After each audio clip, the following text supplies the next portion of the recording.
Hello friends, आप लोगों की सबसे ज़्यादा डिमांड थी इस वीडियो की कि सर लॉ के आंसर्स किस तरीके से लिखने हैं। तो देखिए, लॉ के आंसर्स में कुछ नई चीज़ नहीं होती। एक नॉर्मल तरीके से आपको लॉ के आंसर्स लिखने होते हैं, लेकिन हाँ, कुछ बातों का हमें ध्यान रखना होता है जो मैं आपके साथ डिस्कस करूंगा एक एक करके। सबसे पहली चीज़, जब आप लॉ के आंसर्स लिख रहे हैं तो उस बच्चों के पूछते हैं कि सर क्या सेक्शन नंबर कोड करने ज़रूरी है, उसके बिना नंबर नहीं मिलेंगे। ऐसा कुछ भी नहीं है।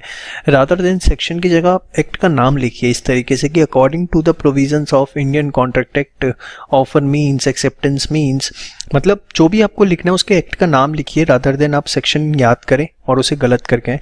क्योंकि होगा क्या, अगर आपने सेक्शन नंबर याद कर भी लिया सपोज और वहाँ पे आप गलत लिखा है तो आपने चाहे पूरा आंसर ठीक लिख रखा है, अगर आपका सेक्शन नंबर गलत है आपको 0 नंबर मिलेंगे। ये बात ध्यान रखना। तो गलती से भी सेक्शन नंबर 99.9% कॉन्फिडेंस भी श्योर हो तो भी मत लिखना अनटिल अनलेस वो 100% ना हो। और कोई आप अगर लिख भी आओगे तो उससे आपको कोई स्पेसिफिक एज या बेनिफिट नहीं मिलने वाला, क्योंकि इसकी कोई रिक्वायरमेंट ही नहीं होती है। तो पहली चीज, जब भी आप आंसर्स लिख रहे हैं तो आपको ऐसे लिखना है according to the provisions of जो भी एक्ट है। सेकंड चीज, क्या केस स्टडी याद रखनी होती है। तो देखिए, जब आपने मेरा कोर्स किया तो मैंने आपको जगह जगह बताया कौन सी केस स्टडी के नाम याद रखने और कौन सी नहीं रखने। और अगर नहीं याद आता है वहाँ पे केस स्टडी का नाम या आपने नहीं याद करे तो बिल्कुल भी जरूरी नहीं है। आप एक सिंपल सी लाइन लिखिए, in the decided case law it was held, और जो भी उसके फैक्ट्स हैं आप वो लिख दीजिए, दैट्स इट।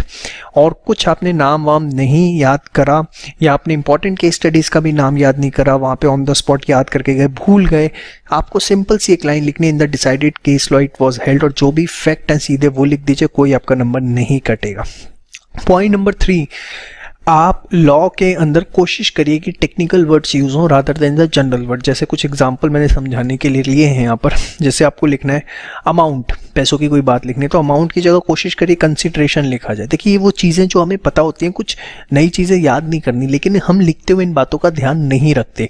आपको लिखना है डिसाइडेड तो उसकी जगह बेटर है आप एग्रीड लिखिए। परमिशन लिखना है तो उसकी जगह बेटर है कंसेंट ऑब्टेन्ड लिखिए।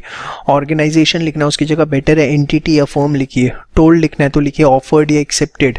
चेंजेस लिखना है तो आप लिखिए ऑल्ट्रेशन, या विल लिखना है तो उसकी जगह शेल या मे। मैंडेटरी है तो शेल और ऑप्शनल है तो मे। तो कोशिश करिए कि जो लॉ के टेक्निकल वर्ड्स हैं वो यूज किए जाएं rather than the general words. और ये सिर्फ आपकी राइटिंग प्रैक्टिस से आ सकते हैं। आप सोचें कि आप यहाँ पर सीधे याद रखें और सीधे जाके एग्जाम के अंदर ही पेपर अटेम्प्ट करें, ऐसा नहीं है। इसके लिए मैं हमेशा एडवाइस करता हूँ कि जो भी टॉपिक आप पढ़ते जा रहे हैं टॉपिक टू टॉपिक लिख के जरूर देखिए।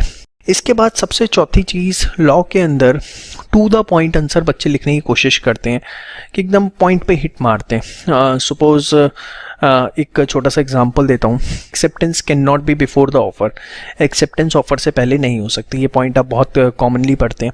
तो सपोज इस पर कोई केस स्टडी आ गई, आप उसका आंसर लिख रहे हैं, कुछ भी आप लिख रहे हैं तो आप सीधे लिख देते हैं according to the provisions of Indian contract act acceptance can not be before the offer, therefore इसका आंसर ये या ये होगा।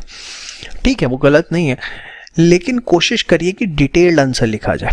कि जब आप एक्सेप्टेंस ऑफर की बात ही कर रहे हैं तो एक्सेप्टेंस की डेफिनेशन, ऑफर की डेफिनेशन आप उसके अंदर लिखें कि ऑफर होता क्या है, एक्सेप्टेंस क्या हो।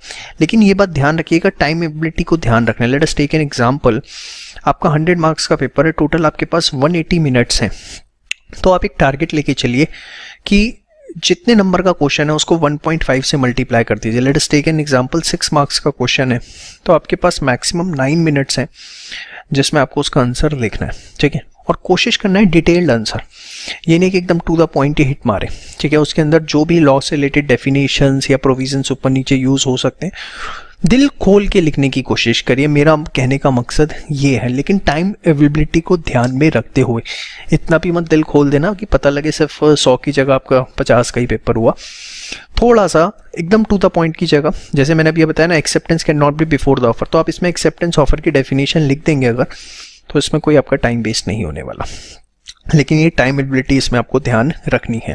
प्लीज़ मेरी इस बात को किसी भी तरीके से नेगेटिव सेंस में मत समझिए कि डिटेल्ड आंसर नहीं लिखेंगे तो मार्क्स नहीं मिलेंगे या लाइक दैट, ऐसा कुछ नहीं। मैं कह रहा हूँ कि सिर्फ कोशिश करिए प्रोविजंस जब आप लिखते हैं एकदम स्पेसिफिक ना लिखें, थोड़ा सा उसे प्लस माइनस उसके अंदर जो चीज़ें यूज हो रही हैं, बैकग्राउंड जो है वो थोड़ा सा उसे यूज करें, बट टाइम एबिलिटी पूरी उसमें आपको ध्यान रखनी है। और कैसे, वो मैंने आपको बताया।